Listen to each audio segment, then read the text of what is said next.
Brenda, sweetheart, you know Mommy is trying her best. Maybe next year when... But it's now that I'm turning 7. The girls are going to laugh at me for not having any dolls. Tracy knelt on the busy Baltimore sidewalk, pulling her 6-year-old daughter into a tight embrace as tears streamed down her face. Behind them, the toy store window gleamed cruelly with dozens of Barbie dolls in their perfect pink boxes. Each one represented a dream that Tracy simply couldn't afford to make come true. I'm sorry, baby. I'm so sorry I can't give you this. Little Brenda, in her light blue dress and blonde ponytail, sobbed against her mother's shoulder. I know, Mommy. I know. I'm sorry for asking. I'm sorry for making you sad. Those words shattered Tracy's heart into 1,000 pieces. Her daughter, only 6 years old, already carried the weight of poverty on her shoulders, already understood that asking was asking too much, already knew that dreams cost money they didn't have. What Tracy didn't know was that just a few feet away, a man had stopped walking. A millionaire CEO in a black Armani suit and gleaming Rolex, who 5 years ago had lost everything that mattered. A man who had transformed into an empty shell, working tirelessly to forget the pain of losing his wife in a tragic accident. James Randall didn't plan to get involved. Didn't plan to feel anything. For 5 years his heart had been frozen, locked away with the memories of Cassandra and her precious Barbie doll collection. But something about that scene pierced through all his defenses. Something about that desperate cry of mother and daughter awakened a part of him that had been dead for so long. And when James took that first step toward those two strangers, he had no idea he was about to change 3 lives forever, including his own. Before we continue with the story, tell us where you're watching from and how old you are. I hope you enjoy the story. The late afternoon sun cast long shadows across the bustling streets of Baltimore's Inner Harbor district. James Randall moved through the crowd like a ghost, his expensive black Armani suit a stark contrast to the casual Friday evening shoppers surrounding him. His polished Oxford shoes clicked methodically against the pavement, each step as measured and controlled as every other aspect of his carefully constructed life. The Rolex Submariner on his wrist caught the dying light, a symbol of success that felt increasingly hollow with each passing day. 5 years. 5 years since the accident. 5 years since the rain-slicked roads had stolen everything that mattered. 5 years of existing in a world drained of color, where each day blended seamlessly into the next in an endless parade of board meetings, financial reports, and sleepless nights in a mansion that echoed with memories. James barely registered the storefronts he passed. The laughter of children playing nearby was just background noise. The smell of fresh pretzels from a street vendor went unnoticed. He had become so adept at shutting out the world that it took something truly jarring to penetrate the walls he had built around his heart. That something was the sound of a child crying.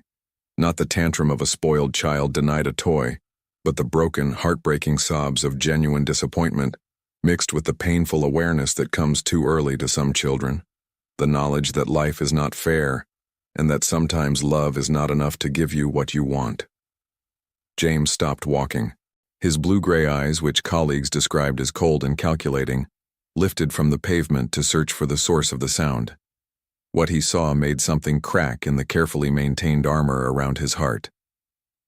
A young woman knelt on the sidewalk in front of a brightly lit toy store. Her long blonde hair fell forward, partially obscuring her face, but James could see the tears streaming down her cheeks. Her white t-shirt was slightly faded, her jeans showed signs of wear at the knees, and everything about her posture spoke of exhaustion that went bone deep. But it was the little girl in her arms that truly captured his attention. The child could not have been more than 6 or 7 years old.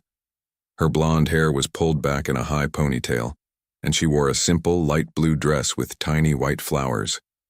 She clutched her mother desperately, her small body shaking with sobs. Behind them, the toy store window blazed with color and promise. Rows upon rows of Barbie dolls stood in their perfect pink boxes, each one representing a dream, a wish, a childhood desire. James found himself moving closer, drawn by something he could not name. He had spent 5 years avoiding emotion, running from feeling, burying himself in work to escape the pain. But this scene, This moment of raw human vulnerability bypassed all his defenses. But Mommy, the little girl's voice was thick with tears. All my friends at school have Barbies. Emma has 5. Sophia has the dream house. Even Katie, who just moved here, has 3. I just want one. Just one for my birthday. The woman, Tracy, though James did not know her name yet, pulled her daughter closer. Her voice cracked as she spoke, each word clearly causing her physical pain. Brenda, sweetheart, you know Mommy is trying her best. I work every day, every shift I can get, but right now we need that money for rent and food and your school supplies. I know, Brenda whispered, and the resignation in her young voice was perhaps the most heartbreaking part. I know, Mommy. I'm sorry for asking. I'm sorry for making you sad. Tracy let out a sob that she tried desperately to muffle against her daughter's hair. No, baby, no. You never make me sad. You make me happy every single day. I'm the one who's sorry. I'm sorry I can't give you a Barbie doll for your birthday. I'm sorry I can't give you everything you deserve. James stood frozen, his hand unconsciously moving to his chest, where an ache had begun to spread. When was the last time he had felt this? This overwhelming surge of emotion that threatened to drown him? Not since Cassandra. Not since he had held her hand in the hospital and watched the life drain from her eyes. Cassandra, his beautiful, gentle Cassandra, who had collected Barbie dolls since she was a child, who had maintained that collection even as an adult, each doll carefully preserved in its original packaging or displayed with loving care. She used to say that one day, when they had a daughter, she would share her collection. She would teach their little girl to appreciate the artistry, the fashion, the dreams that each doll represented. But they never had that daughter, and Cassandra never got to share her treasures. James looked at the little girl crying in her mother's arms, and for the first time in 5 years, he felt something beyond the numbness.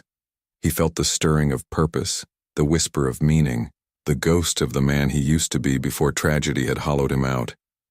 Before he could second-guess himself, before the walls could rebuild, James stepped forward. Excuse me. Tracy's head snapped up, her green eyes wide with surprise and a hint of defensive wariness. She quickly wiped at her tears with the back of her hand, trying to compose herself. Brenda peeked out from behind her mother, her own eyes red and puffy. I apologize for intruding, James said, and he was surprised at how rusty his voice sounded, how unused to genuine conversation he had become. I couldn't help but overhear, and He paused, searching for words that felt foreign on his tongue. My name is James Randall, and I would very much like to buy a birthday present for this young lady. Tracy stood quickly, pulling Brenda behind her in a protective gesture that James found both admirable and heartbreaking. That's very kind of you, she said, her voice polite but firm. But we don't accept charity from strangers. There was pride in her stance, in the set of her shoulders, in the way her chin lifted despite the tears still glistening on her cheeks. James recognized that pride. It was the same fierce independence that came from fighting too many battles alone, from refusing to show weakness because showing weakness meant being vulnerable, and being vulnerable could destroy you. It's not charity, James said softly, and he found himself being more honest than he had been with anyone in years. Today would have been someone very special's birthday. My late wife, Cassandra. She loved Barbie dolls, had a collection that she treasured more than almost anything. He swallowed hard, pushing past the lump in his throat. She always said that one day she would share that collection with a daughter. We never got that chance. But I think she would want me to do something kind in her memory today. Would you allow me that honor? Tracy's expression softened, conflict playing across her features. James could see the war between her pride and her love for her daughter, between her desire to provide and her inability to do so, between accepting help and maintaining her independence. Please, James added, and the single word carried the weight of 5 years of isolation, 5 years of refusing to connect with another human being, 5 years of shutting out the world. It would mean more to me than you know. Brenda tugged on her mother's shirt. Mommy, she whispered, loud enough for James to hear. He seems nice, and it's for his wife's birthday. That's sad. Tracy looked down at her daughter, then back at James. He could see the exact moment she made her decision, could see the surrender in her eyes even as her spine remained straight. Okay, she said quietly. Thank you. That's very generous. Relief flooded through James, so intense it almost made him dizzy. When had he last felt relief? When had he last cared about anything enough to feel its absence as a physical sensation?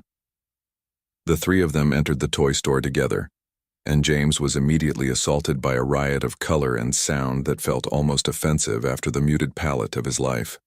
Children ran past, parents browsed aisles, and everywhere he looked there were toys in every imaginable shape and form. But Brenda only had eyes for the Barbie aisle. She approached it slowly, reverently, as if walking into a temple. Her small hand reached out to touch the boxes on the shelf, her fingers trembling slightly. James watched, fascinated, as she examined each doll with the serious consideration of an art collector evaluating a masterpiece. There are so many, Brenda breathed, her eyes wide with wonder. I didn't know there were so many different kinds. Do you have a favorite? James asked, crouching down to her level. Up close he could see that she was missing a front tooth, and there were faint circles under her eyes that spoke of recent illness or stress. But her smile, when it came, was radiant enough to light up the entire store. I like the mermaid one, Brenda said shyly, pointing to a Barbie with a shimmering tail in shades of blue and purple. She looks like she's having adventures under the sea. I bet she's brave and goes on quests to help people. James smiled, and it felt strange on his face, like using muscles that had atrophied from disuse. She sounds like an excellent choice. Would you like that one? Really? Brenda's voice rose with excitement, then immediately fell as she glanced at her mother. Is it okay, Mommy? Tracy nodded, her own eyes bright with unshed tears. Yes, baby. You can have the mermaid Barbie. The transformation in Brenda was instantaneous and complete. She carefully lifted the box from the shelf, holding it against her chest like it was made of spun glass and wishes. Thank you, she said to James, her voice solemn with the weight of genuine gratitude. Thank you so much, Mr. Randall. I promise I'll take really good care of her. I'll never let anything bad happen to her. James felt something twist in his chest. I know you will, he said, and he had to clear his throat against the emotion threatening to overwhelm him. You're going to be a wonderful doll owner. At the register, Tracy stood stiffly beside him while the cashier rang up the purchase. I want you to know, she said quietly, that this means everything to us. I work 3 jobs, and I'm trying my best. But sometimes, she trailed off, shaking her head. Thank you for seeing us, for caring.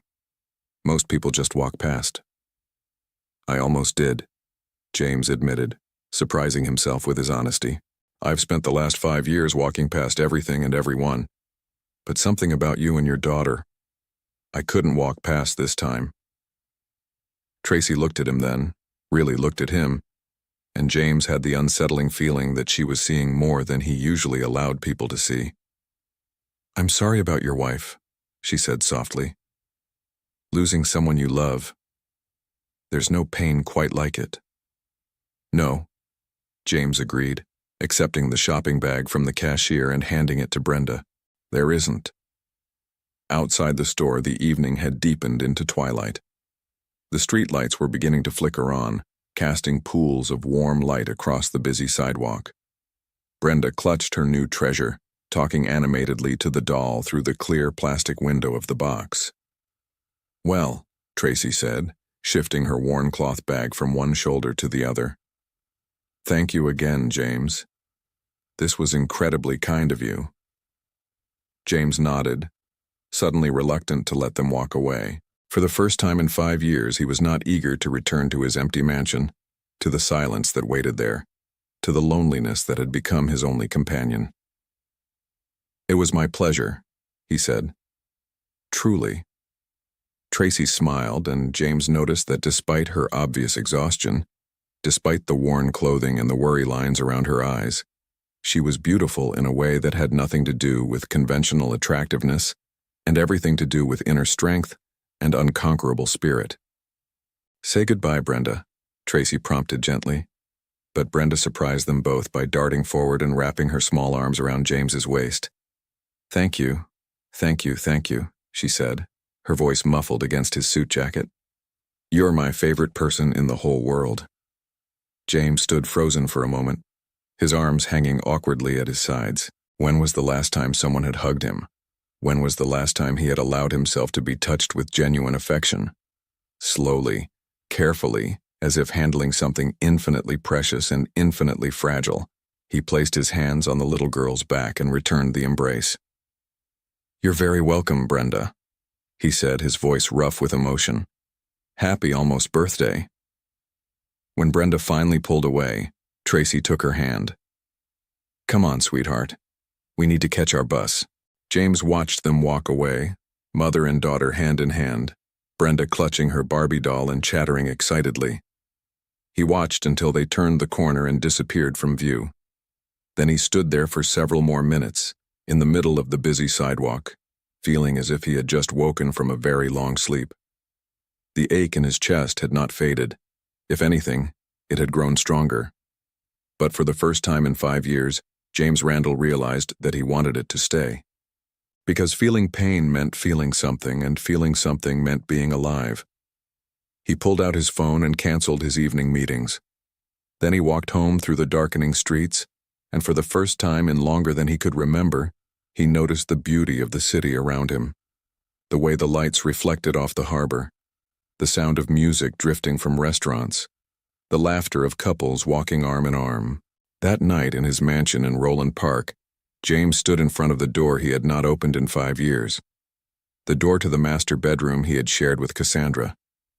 The door to the room where her collection remained, untouched and preserved. A shrine to a love that death had ended but could not erase. He did not open the door. Not yet. But for the first time, he thought that maybe, someday, he could. That night, James Randall slept better than he had in 5 years. And in his dreams, Cassandra smiled and told him it was okay to live again. 3 weeks passed before James saw Tracy again. 3 weeks during which he found himself thinking about the encounter more than he cared to admit. He would be in the middle of a board meeting and find himself wondering if Brenda liked her mermaid Barbie. He would be reviewing quarterly reports and remember the way Tracy's voice had cracked when she apologized to her daughter. He would stand in front of his morning coffee maker and think about the warmth of Brenda's hug, the first genuine physical affection he had experienced in years. It was becoming a problem. James prided himself on his focus, his ability to compartmentalize, his legendary concentration that had built Randall Industries into a tech powerhouse. But lately his concentration was fractured, his thoughts constantly drifting to a woman and child he had met for less than an hour. Which was why, on a Tuesday morning 3 weeks later, he found himself doing something completely out of character. Instead of having his assistant bring coffee to his office as usual, James walked to a small cafe 3 blocks from Randall Industries headquarters. He told himself it was because he needed the fresh air. He told himself it was because he wanted to stretch his legs. He told himself it was a coincidence that this particular cafe was in a working-class neighborhood, the kind of place where someone working multiple jobs might take a shift. He told himself many things. None of them were true. The cafe was called Morning Brew, and it was nothing like the upscale establishments James usually frequented. The furniture was mismatched, the walls were painted a cheerful yellow that was slightly faded, and the menu was handwritten on a chalkboard behind the counter. The air smelled like fresh coffee and cinnamon, and there was a warmth to the place that had nothing to do with temperature, and everything to do with atmosphere. James stood in line behind a construction worker and a nurse still in scrubs, feeling conspicuously overdressed in his tailored suit. He was about to place his order when a familiar voice called out from behind the counter, "I'll be right with you, sir. Just need to finish this espresso." James looked up, and his heart did something strange in his chest. Tracy stood behind the espresso machine, her blonde hair pulled back in a practical ponytail, wearing a brown apron over jeans and a t-shirt. She was concentrating intently on the machine, her lower lip caught between her teeth, completely unaware of his presence. When she finally looked up, her eyes went wide with recognition and surprise. "James?" "Hello, Tracy," he said, and he could not quite keep the smile off his face. What can I get for you?" She stumbled over the words, clearly flustered, and James found it endearing. "Whatever you recommend," he said. "I trust your judgment." Tracy's cheeks flushed slightly. "Okay, how about an Americano? Simple, strong, good to start the day." "Perfect." As she prepared his coffee, James noticed the other details he had missed in his initial surprise. There were dark circles under Tracy's eyes that spoke of too little sleep. Her movements were efficient, but contained a weariness that went beyond normal morning fatigue. When she handed him his cup, he saw that her hands were rougher than he remembered, marked by hard work. "Thank you," he said, accepting the coffee. Then, because he could not seem to help himself, he added, "How is Brenda? Did she enjoy her birthday?" Tracy's face lit up with a smile that transformed her entire appearance. "She loved it. She talks about you all the time, tells everyone at school about the nice man who gave her a Barbie. She sleeps with that doll every night." Something warm spread through James's chest. "I'm glad." "She drew you a picture," Tracy said suddenly, then looked embarrassed. "I have it in my bag in the back. She made me promise to give it to you if I ever saw you again. She didn't think I would, but—" She shrugged, and there was something vulnerable in the gesture. "I would love to see it," James said sincerely. Tracy disappeared into the back room and returned with a folded piece of construction paper. She handed it to James with a shy smile. "She's 6, so, don't expect a masterpiece." James unfolded the paper carefully. The drawing was done in crayon, featuring 3 stick figures under a bright yellow sun.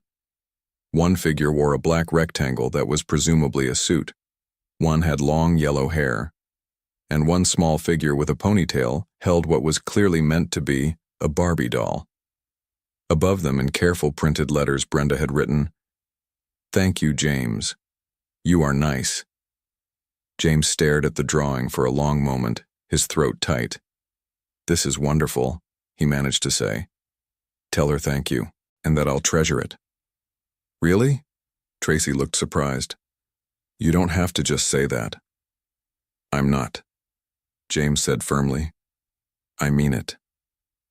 They stood there for a moment, James holding his coffee and the drawing, Tracy fidgeting with her apron, both of them smiling at each other like teenagers who did not know how to end a conversation they wanted to continue.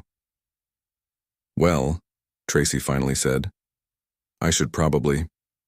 There are other customers." "Of course," James said quickly. "I should get to work anyway." But as he turned to leave, Tracy called out, "James?" He turned back. "Yes? Would you? If you wanted, we usually spend Saturday afternoons at Patterson Park. Brenda likes to feed the ducks. If you wanted to stop by, to say hello, to her, she would be thrilled." Tracy was speaking too fast, her words tumbling over each other, and James realized with a start that she was nervous. "I would like that very much," he said, and meant it more than he had meant anything in a very long time. Tracy's smile could have lit up the entire city. "Okay, great. We'll be by the pond, around 2 o'clock. "I'll be there," James promised. As he walked out of the cafe, James realized he was still smiling. His assistant was going to have questions about why he had suddenly decided to get his own coffee and why he was carrying a child's drawing like it was a precious document. His schedule for the rest of the day was packed with meetings, conference calls, and decisions that would affect thousands of employees. But for the first time in 5 years, none of it seemed as important as Saturday at 2 o'clock. Back in his office, James carefully tucked Brenda's drawing into his briefcase. Then he opened his calendar and blocked out Saturday afternoon, marking it with a simple note. Patterson Park, 2 p.m. Important.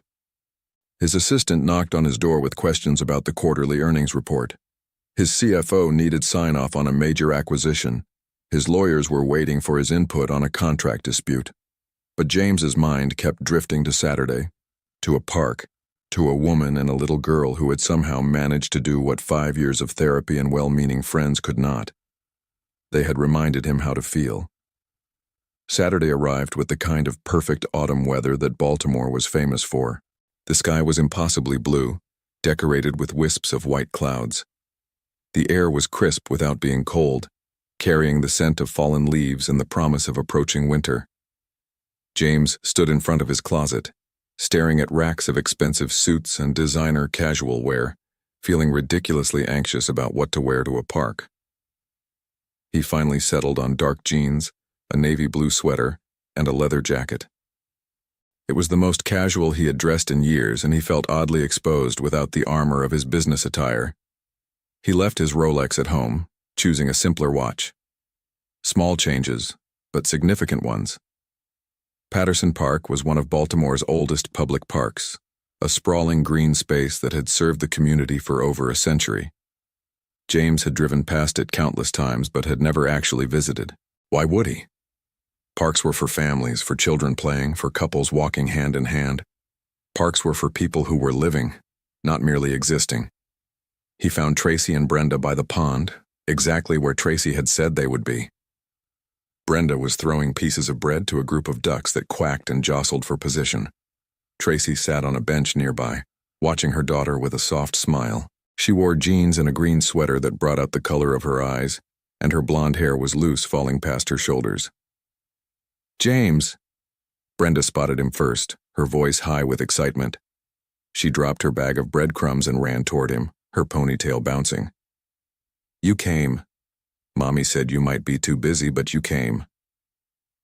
James found himself grinning as he caught her in a hug. "I promised I would be here, didn't I? I always keep my promises." "Come see the ducks," Brenda insisted, grabbing his hand and tugging him toward the pond. "There's a really fat one that eats all the food. Mommy says he's greedy, but I think he's just hungry." Tracy stood as they approached, her smile warm, but with an edge of nervousness. "Hi." "Hi," James replied, and suddenly he felt as nervous as she looked. "Beautiful day." "It is," Tracy agreed. "Thank you for coming. Brenda has been talking about it nonstop since I told her." For the next hour, James found himself doing things he had not done in years. He threw bread to ducks. He pushed Brenda on the swings. He walked along the park paths, listening to a 6-year-old's running commentary on everything from her favorite color to why clouds looked like animals. And through it all, he felt a lightness in his chest that he had forgotten was possible. When Brenda ran ahead to look at a flower bed, Tracy fell into step beside James. They walked in comfortable silence for a moment before she spoke. "She really likes you," Tracy said quietly. "She doesn't warm up to people easily. Gets that from me, I guess. We've learned to be careful." "She's a wonderful child," James said. "You're doing an amazing job with her." Tracy laughed, but there was a bitter edge to it. "Am I? Some days I'm not so sure. I'm working all the time. She spends too many hours in after-school care. We live in a tiny apartment in a not great neighborhood. I can barely afford to buy her a birthday present."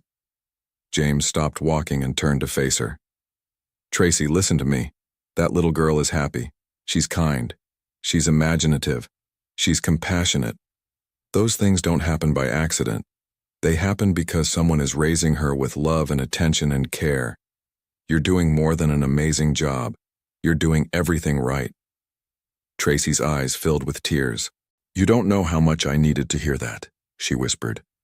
"Some days I feel like I'm failing her, like she deserves so much more than I can give." "She has exactly what she needs," James said firmly. "She has you." They stood there for a moment, looking at each other, and James felt a connection forming that both thrilled and terrified him. It had been so long since he had allowed himself to feel anything for anyone. The walls he had built were so high, so thick, but Tracy was somehow finding cracks in those walls without even trying. Brenda came running back holding a dandelion. "Mommy, look, make a wish." Tracy wiped her eyes and smiled, accepting the flower. What should I wish for, baby? Wish for something good, Brenda said seriously. Something really, really good. Tracy glanced at James, then closed her eyes and blew on the dandelion, sending the white seeds spiraling into the air. When she opened her eyes, she was looking directly at him, and the expression on her face made James's heart skip a beat. They stayed at the park until the afternoon sun began to slant toward evening. When it was finally time to leave, Brenda hugged James tightly. "Can you come again next week?" she asked hopefully. James looked at Tracy, who nodded. "I'd like that," he said to Brenda. "Same time, same place?" "Yes!" Brenda pumped her fist in the air, making both adults laugh. As James walked to his car, he pulled out his phone and sent a text to his assistant. "Clear my Saturday afternoons until further notice. Personal commitment." He did not explain further. He did not need to. For the first time in 5 years, James Randall had something in his life besides work. He had something to look forward to. He had a reason to smile. Saturday afternoons at Patterson Park became a regular occurrence. Week after week, James would show up at 2 o'clock, and Brenda would run to greet him with the same enthusiasm every time. They fell into an easy routine, feeding the ducks, playing on the playground, taking long walks along the park's winding paths. And slowly, gradually, James and Tracy began to open up to each other. They talked about everything and nothing. She told him about her struggles as a single mother, about the father who had walked away the moment he learned she was pregnant, about her determination to give Brenda a good life despite their circumstances. He told her about Cassandra, about the accident, about the 5 years of numbness that had followed. "Do you ever feel guilty?" Tracy asked one afternoon while Brenda was occupied at the playground. They sat on their usual bench, close enough that their shoulders almost touched. "For starting to feel happy again?" James considered the question carefully. "Every day," he admitted, "but less and less as time goes on. I think Cassandra would want me to be happy. She was never selfish. She would want me to live, not just exist." "How long were you married?" 7 years. We met at a technology conference. She was presenting on digital security, and I was immediately fascinated. Not just by her work, but by her. She was brilliant and kind and funny. We were married within a year. "She sounds wonderful," Tracy said softly. "She was, but she's gone. And you're here." James paused, then added quietly, "And I'm glad you're here." Tracy turned to look at him, and the air between them suddenly felt charged with something neither of them was quite ready to name. "I'm glad I'm here too," she whispered. Their hands, resting on the bench between them, touched. Neither pulled away. It was during their 6th Saturday together that everything changed. James arrived at the park at the usual time, but Tracy and Brenda were not by the pond. He checked the playground. They were not there either. He was about to call Tracy's cell phone when his own phone rang with an unknown number. "Hello? James?" Tracy's voice was panicked, broken, terrified in a way that made his blood run cold. "I know I shouldn't be calling you. I know we've only known each other a few weeks, but I don't know who else to call, and I'm so scared, and I just—" "Tracy, slow down. What's wrong? Where are you?" "I'm at Baltimore General Hospital. It's Brenda. She collapsed at school yesterday. They did tests, so many tests, and the doctors just told me—" Her voice broke completely. "They said it's leukemia, acute lymphoblastic leukemia. They want to start treatment immediately, but my insurance won't cover most of it, and they're talking about transferring her to a different hospital, one with a longer wait time. And James, I can't lose her. I can't. She's everything. She's my whole world." James was already moving toward his car, his heart pounding. "Which hospital? What floor?" "Baltimore General, pediatric wing, 4th floor. But James, you don't have to. I'm on my way. Do not let them transfer her anywhere. I'll be there in 15 minutes. He made it in 12. The pediatric wing of Baltimore General was painted in cheerful colors that felt obscene given the circumstances. James strode through the corridors with purpose, his business persona sliding back into place like a suit of armor. He found Tracy in a waiting area, still wearing what must have been her work uniform from the restaurant, her face pale and streaked with tears. "James." She stood when she saw him, swaying slightly. "You came." He crossed to her immediately, pulling her into his arms. She collapsed against him, her entire body shaking with sobs. "I've got you," he murmured. "I'm here." "Where is she?" "Room 412. They're running more tests. They won't let me in yet." Tracy pulled back, wiping at her face with trembling hands. "I'm sorry for calling you. I didn't know what else to do. I've been here alone, and they're saying things I don't understand and the costs they're talking about. James, I can't afford this. I can't afford to save my daughter's life." "Yes, you can," James said firmly, "because I'm going to help you." "Who's her attending physician?" "Dr. Martinez, but James..." "Take me to him. Now." Dr. Martinez was a tired-looking man in his 50s who clearly was not accustomed to being challenged by men in $1,000 suits who spoke with the kind of authority that came from running a multi-billion-dollar company. James did not care about his comfort level. "Mr. Randall," Dr. Martinez began, "while I understand your concern, hospital policy..." "I'm not interested in hospital policy," James interrupted coldly. "I'm interested in that little girl getting the best possible care. I want her transferred to Johns Hopkins immediately. I want Dr. Eleanor Sheffield consulted on her case, and I want a private suite, not a shared room." "Johns Hopkins?" "Dr. Sheffield is one of the country's leading pediatric oncologists. She doesn't just..." "She'll take the case," James said flatly, "because I'm going to call her personally and ensure that she does. As for payment, my office will send over all necessary financial guarantees within the hour. Money is not an object here. Brenda's health is the only concern. Are we clear?" Dr. Martinez stared at him for a moment, then slowly nodded. "We'll begin the transfer process immediately." "See that you do." James turned and walked back to Tracy, who had been watching the exchange with wide eyes. "They're transferring her to Johns Hopkins," he said. "She'll have the best care possible." "James, I can't let you pay for this. It's too much. It's not negotiable," James said, his voice gentler now. "Tracy, let me do this. Please. For Brenda. For you." "But why?" Tracy asked, her voice breaking. "Why would you do this for us? We barely know each other." James took her hands in his, looking directly into her tear-filled eyes. "Because for the first time in 5 years, I feel alive when I'm with you and Brenda. Because that little girl hugged me like I mattered. Because you talk to me like I'm a person, not just a CEO. Because..." He paused, then continued quietly. "Because I care about you. Both of you. And I have the means to help, so how could I not?" Tracy stared at him for a long moment, tears streaming down her face. Then she threw her arms around his neck, holding on to him like he was the only solid thing in a world that had suddenly tilted sideways. "Thank you," she whispered against his shoulder. "Thank you. Thank you. Thank you." James held her tightly, breathing in the scent of her hair, feeling her heartbeat against his chest. Something had shifted between them in this moment of crisis. Something fundamental and irreversible. The transfer to Johns Hopkins took 3 hours to arrange, but James made it happen. He personally spoke with Dr. Sheffield, who cleared her schedule to take Brenda's case. He contacted his lawyer to ensure all financial arrangements were airtight. He called in favors from board members who sat on the hospital's foundation.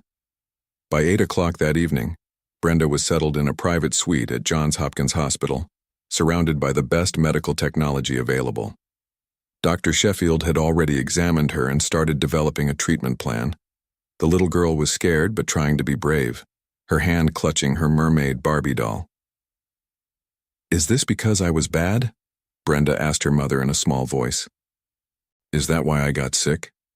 "No, baby, no," Tracy said, smoothing back her daughter's hair. "You're not bad. You're perfect. Sometimes people just get sick, and it's nobody's fault." "Will I die?" The question was so direct, so innocent, that it took both adults by surprise. James moved to the other side of the bed, taking Brenda's free hand. "No," he said firmly. "You're not going to die. Dr. Sheffield is the best doctor in the whole country, and she's going to make you better. It might take some time and you might feel sick sometimes from the medicine, but you're going to be okay. Promise?" Brenda's eyes were huge in her pale face. James squeezed her hand gently. "I promise." Over the next months, James made good on that promise. He completely rearranged his life around Brenda's treatment schedule. He moved meetings so he could be at the hospital during chemotherapy sessions. He brought books and games and toys to distract Brenda from the discomfort. He held Tracy when she cried in the hospital corridors late at night.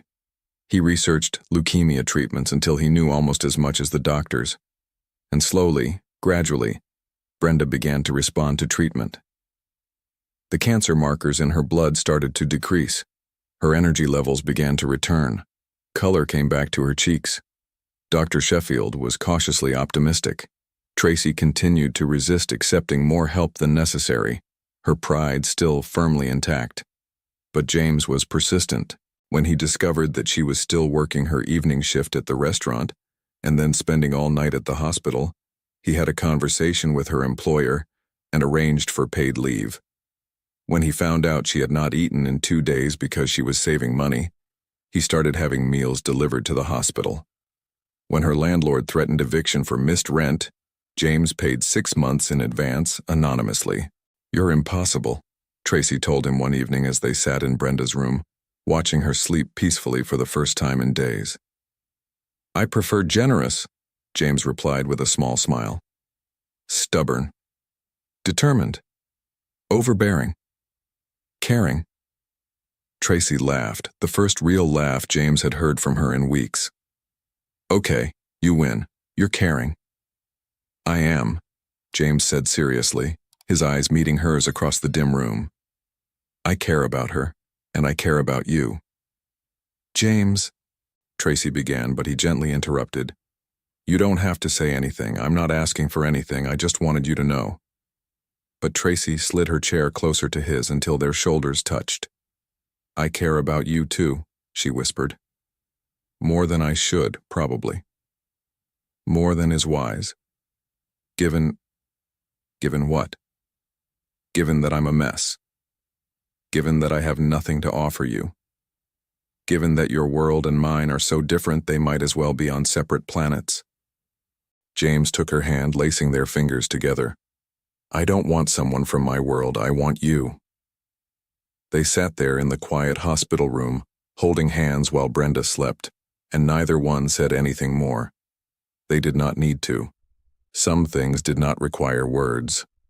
4 months after Brenda's diagnosis, Dr. Sheffield called James and Tracy into her office. Brenda was with a nurse, playing in the children's activity room, unaware of the meeting that would determine her future. "I have good news," Dr. Sheffield said, and Tracy grabbed James's hand so hard her nails dug into his palm. "Brenda is in complete remission. The cancer is gone." Tracy made a sound that was half laugh, half sob. James felt his own eyes burn with tears he refused to let fall. "She's going to be okay?" he asked, his voice rough. "She's going to be fine," Dr. Sheffield confirmed with a smile.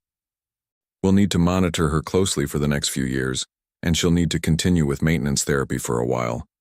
But all signs indicate that the treatment was completely successful. You have a very strong little girl." Tracy was crying in earnest now, her face buried in her hands. James pulled her against his chest, his own relief so intense it made him dizzy. 4 months of fear, of sleepless nights, of watching Brenda suffer through treatments, 4 months of uncertainty and dread. And now, it was over. She was going to live. "Thank you," he said to Dr. Sheffield, his voice thick with emotion. "For everything."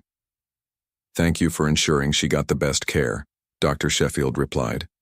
"Mr. Randall, what you've done for this family, it's extraordinary." When they told Brenda the news, she did not fully understand at first. She knew she had been sick, knew the medicine had made her feel bad, but the concept of remission was beyond her 7-year-old comprehension. What she did understand was that her mother was smiling like she had not smiled in months, and James was laughing, and everyone kept hugging her and calling her brave and strong. "Does this mean I can go home?" she asked hopefully. "Yes, baby," Tracy said, kissing her daughter's forehead. "You can go home. And I can go back to school? In a few weeks, yes. And I don't have to take yucky medicine anymore? Well, you'll still need some medicine for a while, but not as much. And it won't make you feel as sick." Brenda considered this, then looked at James. "Did you keep your promise? Did you make me better?" James crouched down to her level. "Dr. Sheffield made you better. I just helped a little bit." "You helped a lot," Brenda said seriously. "Mommy told me.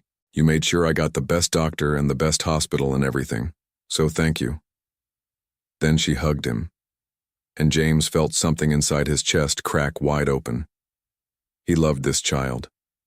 Somewhere along the way, during the hospital visits, and the treatments and the long nights, he had fallen completely in love with this brave little girl who faced everything with such courage and grace. And when he looked over Brenda's head at Tracy, who was watching them with tears streaming down her face and love shining in her eyes, James realized something else. He loved her too. Loved her strength, her determination, her fierce devotion to her daughter. Loved the way she challenged him, the way she made him laugh, the way she had brought light back into his life. He was in love. Deeply, completely, irrevocably in love. For the second time in his life, and he had not thought it was possible to feel this way again. Brenda was released from the hospital 3 days later. James insisted on driving them home himself, his luxury car looking absurdly out of place in front of Tracy's apartment building in South Baltimore. The building was old, with peeling paint and a broken intercom. The hallway smelled of cooking and age.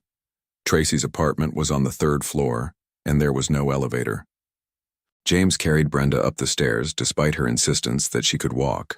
Tracy unlocked the apartment door, and they entered the small space that she and Brenda called home. It was tiny, a living room that doubled as Tracy's bedroom, with a sofa bed in one corner. A small kitchenette with barely enough room for one person. Brenda's room, barely big enough for a twin bed and a small dresser. One bathroom with cracked tiles and a constantly dripping faucet, but it was clean, and it was obviously filled with love. Brenda's artwork covered the walls. Handmade decorations hung from the ceiling. Every surface showed evidence of a mother doing her absolute best with very limited resources. James looked around, his heart aching. "Tracy, you can't bring Brenda back to this. Not after everything she's been through. Her immune system is still compromised. She needs her home," Tracy interrupted, but there was no heat in her voice. Just exhaustion. "I know it's not much, James. I know it's not what you're used to, but it's what we have." "What if you had something better?" James asked quietly. Tracy looked at him warily. "What do you mean?" James took a deep breath. He had been thinking about this for weeks, planning it, but suddenly he was nervous. "I have a house in Roland Park. A mansion, actually. 6 bedrooms, completely empty except for me. Clean air, heated rooms, a yard for Brenda to play in. Stay with me, both of you. At least until Brenda is stronger." "James, we can't." "Why not?" he challenged. "Give me one good reason." "Because it's too much. Because you've already done too much. Because I can't keep taking from you without giving anything back." "You've given me everything," James said intensely, moving closer to her. "You've given me a reason to smile, a reason to care, a reason to feel alive again. Do you have any idea what these last few months have meant to me? Before I met you and Brenda, I was a ghost. I was existing but not living. You changed that. Let me do this for you. Please." Tracy looked torn, conflict clear on her face. "Just until Brenda is stronger?" "Just until Brenda is stronger," James agreed, though they both knew it was probably a lie. They both knew that once Tracy and Brenda moved into his house, he would do everything in his power to keep them there. Tracy looked at her daughter, who was already falling asleep on the worn sofa, still so tired from her illness. She looked around her small apartment, at the cracked walls and the inadequate heating. She looked at James, at the hope and caring in his eyes. "Okay," she whispered, "just until Brenda is stronger." 2 weeks later, Tracy and Brenda moved into the Randall mansion, and for the first time in 5 years, the house felt like a home. Brenda's laughter echoed through halls that had been silent for too long. Tracy's cooking filled the kitchen with smells that drove away the staleness of emptiness. James came home from work, eager to see them, to hear about Brenda's day, to sit with Tracy in the evening and just talk. It was perfect, almost perfect. There was only one shadow, one place in the house that remained closed off, one door that stayed locked. The master bedroom, the room where Cassandra's collection remained, untouched and waiting, a reminder of a past that James was not quite ready to let go of, even as he reached for a future he desperately wanted. But that door would not stay closed forever. Change was coming. Love was growing. And soon, very soon, James would have to make a choice between holding on to the past and embracing the present, between the woman he had loved and lost, and the woman he was learning to love again, between existing in memory and living in reality. The answer, when it finally came, would change everything. Brenda settled into the Randall mansion as if she had always lived there.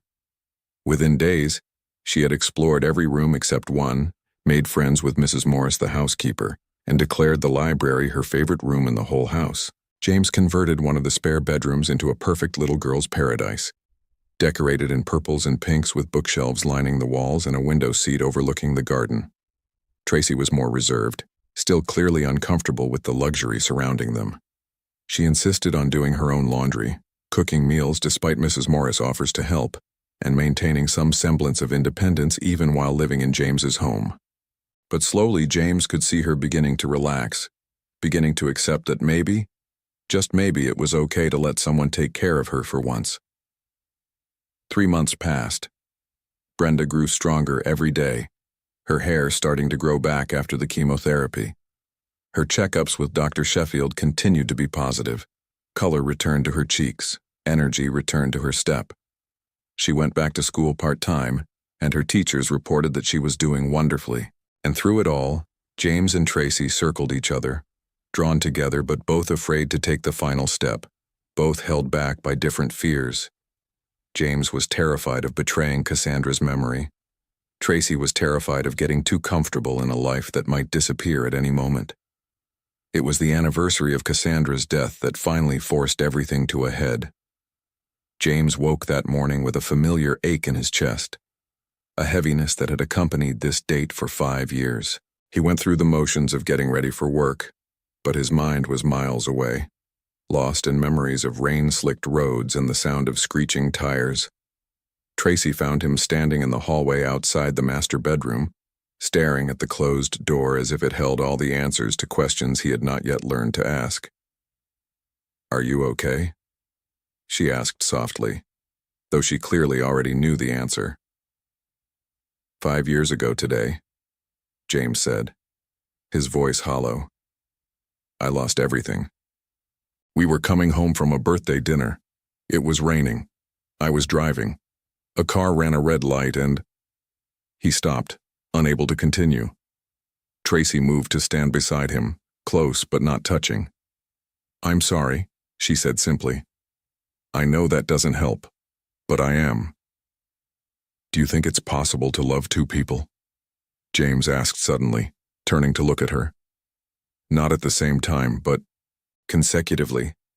Do you think it's possible to truly love someone, lose them, and then love someone else just as much?" Tracy's breath caught. This was as close as they had come to acknowledging what was growing between them. "I think," she said carefully, "that the heart has infinite capacity for love. Loving someone new doesn't mean you loved the first person any less. It just means you're brave enough to risk that kind of pain again." James reached out and took her hand. "I'm scared," he admitted. "I'm scared of forgetting her. I'm scared of dishonoring her memory, but I'm also scared of letting you go, of losing this second chance at happiness, because I'm too afraid to move forward." "What do you need?" Tracy asked. "What do you need to move forward?" James looked at the door. "I need to open that room. I need to face what's in there. Will you—" Will you come with me? Tracy squeezed his hand. Of course. With trembling fingers, James reached for the doorknob. It felt cold under his palm, as if the room beyond was frozen in time. He turned it slowly, hearing the click of the lock disengaging for the first time in 5 years. The door swung open with a creak that seemed unbearably loud in the quiet hallway. The room beyond was exactly as James had left it. The bed was made with Cassandra's favorite lavender comforter. Her book still sat on the nightstand, a bookmark holding her place in a story she would never finish. Her reading glasses lay beside it. Photographs covered one wall, capturing a life of joy and love that had been cut tragically short. And along the far wall, carefully displayed on custom shelves, was the collection. Over 100 Barbie dolls, ranging from vintage pieces worth thousands of dollars to modern collector's editions. Each one was lovingly preserved, many still in their original packaging. It was a collection that represented decades of passion, a childhood love that had carried into adulthood. James stood in the doorway, unable to move further. Tracy stayed beside him, her hand still holding his, providing silent support. She was so proud of this collection, James said, his voice thick with emotion. She started it when she was 5 years old. Her grandmother gave her a vintage Barbie from the 1960s, and she was hooked. Every birthday, every Christmas, she would add to it. She could tell you the story behind every single doll. It's beautiful, Tracy said sincerely. She must have been a special woman. She was. James finally took a step into the room, pulling Tracy with him. She was kind and generous, and she made me laugh every single day. She would have loved Brenda. She always wanted children, wanted a daughter to share this collection with. They stood before the shelves, looking at the array of dolls. Barbies in ball gowns and business suits, in wedding dresses and astronaut suits. Barbies of every era and style, each one a tiny piece of history, a snapshot of changing times and evolving dreams. What was she like? Tracy asked quietly. James smiled, tears streaming down his face. Brilliant. She had 3 degrees in computer science and could code circles around anyone in my company. But she was also playful. She would dance in the kitchen while cooking dinner. She left me notes in ridiculous places just to make me smile. She believed that life was meant to be enjoyed, not just endured. She sounds wonderful. She was, and she's gone. And I... James turned to Tracy, taking both her hands in his. And I think she would want me to be happy. I think she would look at you and Brenda, at what you've brought into my life, and she would tell me to stop being an idiot and embrace it.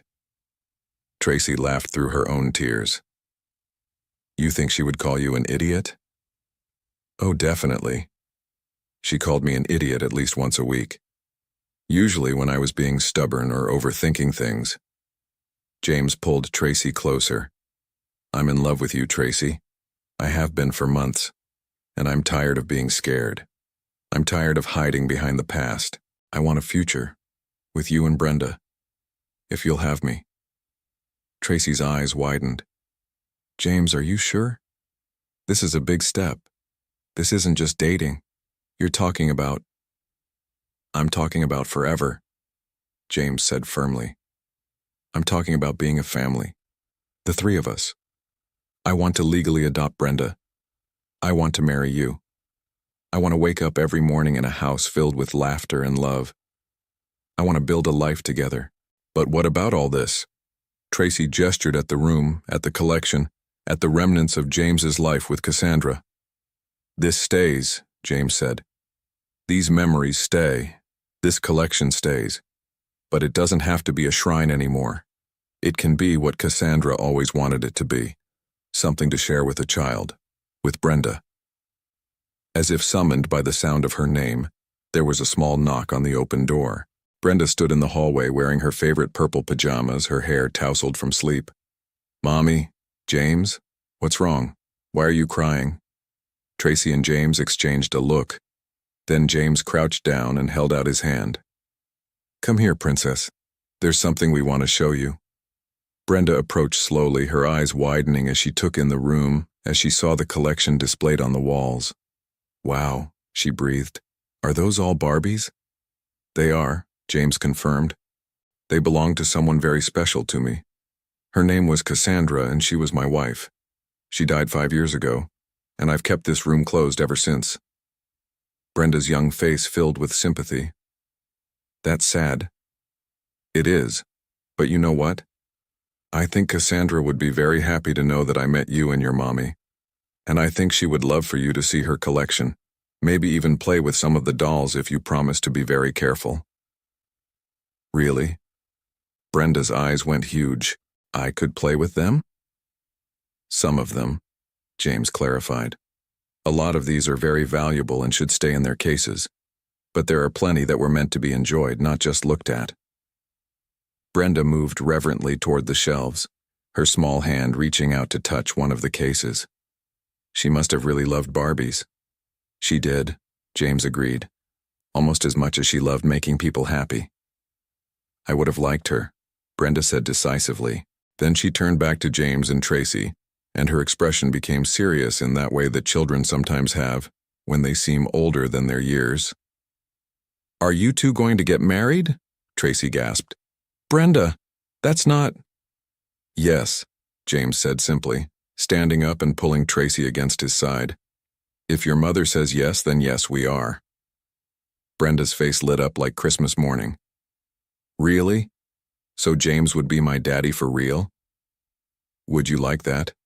James asked, his heart pounding. More than anything, Brenda said seriously. You've been like my daddy already. You took care of me when I was sick. You read me stories. You help with my homework. You make mommy smile. I love you, James. James felt tears spill down his cheeks. I love you too, Brenda. So much. So is that a yes, Mommy? Brenda turned to Tracy. Can we be a real family? Tracy was crying openly now, looking between her daughter and James. Are you absolutely sure? She asked James one more time. Because once we do this, once we take this step, I'm not letting you go. Brenda and I were a package deal. You get both of us, or neither of us. I want both of you, James said without hesitation. I want movie nights and family dinners and school plays and birthday parties. I want arguments about homework and debates about bedtimes and all the beautiful chaos that comes with family. I want everything. Tracy laughed and cried at the same time. Then yes. Yes, James Randall, I will marry you. Brenda shrieked with joy and launched herself at them, and suddenly all three of them were tangled together in a group hug, laughing and crying and holding on tight. In the room where Cassandra had once dreamed of sharing her collection with a daughter, a new family was born. A family built not on blood but on choice, not on obligation but on love. Later that day, James carefully selected several dolls from the collection, ones that Cassandra had specifically set aside as for playing. He set up a special display in Brenda's room, explaining the history of each doll, sharing Cassandra's stories, keeping her memory alive while also giving Brenda something precious to cherish. And in doing so, James finally understood what Cassandra would have wanted. Not for him to turn her room into a museum, not for him to stop living because she had stopped living. She would have wanted him to love again, to find joy again, to share the things she loved with someone who would appreciate them. The past and present merged in that moment, creating a future brighter than James had ever imagined possible. 6 months later, on a perfect spring day, James Randall and Tracy Longwell were married in the garden of the Roland Park mansion. It was a small ceremony, just close friends and family, exactly what both of them wanted. Brenda served as the flower girl, wearing a purple dress that matched her favorite Barbie and carrying a basket of rose petals that she scattered with serious concentration. When Tracy walked down the makeshift aisle, James felt his breath catch. She wore a simple white dress, nothing ostentatious or expensive, and she had never looked more beautiful. Her blonde hair was loose, falling past her shoulders, and her green eyes shone with tears and joy. They exchanged vows they had written themselves. James promised to love and cherish both Tracy and Brenda, to build a home filled with laughter and warmth, to honor the past while embracing the future. Tracy promised to stand beside him through good times and bad, to be his partner and his equal, to love him with all the strength and determination that had seen her through the darkest times. And when the minister pronounced them husband and wife, when James kissed his bride and then bent down to scoop up Brenda in a family embrace, there was not a dry eye in the garden. The reception was held in the mansion, in rooms that had not seen such life and joy in far too long. Music played, people danced. Brenda ran around with the children of James's employees, her laughter a constant soundtrack to the celebration. At one point in the evening, James found himself standing alone for a moment, watching his new wife dance with their daughter. He felt a presence beside him, and turned to find that he was standing near the door to the former master bedroom, now transformed into a library and sitting room, the collection relocated to a special room that all three of them could enjoy together. And for just a moment, James could have sworn he felt a gentle touch on his shoulder, a whisper of approval, a sense of peace. Cassandra, saying goodbye. Cassandra, giving her blessing. Cassandra, telling him it was okay to move on. Thank you, he whispered to the air, to the memory, to the love that had shaped him into the man he was. Thank you for teaching me how to love. Thank you for giving me the capacity to love again. Then Tracy was there, taking his hand, pulling him onto the dance floor. And James let himself be pulled, let himself be swept up in the present, in the reality of a second chance he had never expected to receive. They danced until late into the night, the new Randall family complete and happy and home. Epilogue. 1 year later. The Randall household woke to the sound of laughter and running feet. James smiled before he even opened his eyes, reaching out to pull Tracy closer. She mumbled something incoherent and snuggled into his embrace, still half asleep. "Daddy! Mommy! Wake up!" Brenda burst into their bedroom, her ponytail bouncing. She was now 8 years old, cancer-free, and more energetic than James had ever seen her. "It's Saturday. You promised we could go to the park." "It's 7 in the morning, Princess." James groaned, but he was smiling. "The park doesn't go anywhere, but the early birds get the worms and I want to feed the ducks." Tracy laughed, sitting up and rubbing her eyes. "She's got a point, early bird and all that." "You two are going to be the death of me," James said, but he was already getting out of bed. 30 minutes kitchen pancakes. Yay! Brenda ran out of the room to get dressed. An hour later, the Randall family was at Patterson Park, the same place where James had first spent a Saturday afternoon with Tracy and Brenda all those months ago. So much had changed since then. Everything had changed. But this ritual remained the same, a constant in their ever-evolving family life. While Brenda fed the ducks, Tracy and James sat on their favorite bench, hands intertwined, watching their daughter with the kind of contentment that comes from knowing you are exactly where you are supposed to be.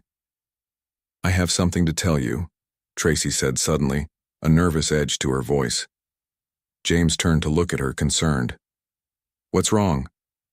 "Nothing's wrong. It's just—" She took a deep breath. "I'm pregnant." For a moment, James could not process the words. Then their meaning hit him like a physical blow and he felt tears spring to his eyes. "Really? We're having a baby?" "We're having a baby," Tracy confirmed, her own eyes shining. "I found out yesterday. I wanted to wait to tell you, to find the perfect moment. But I couldn't keep it in any longer."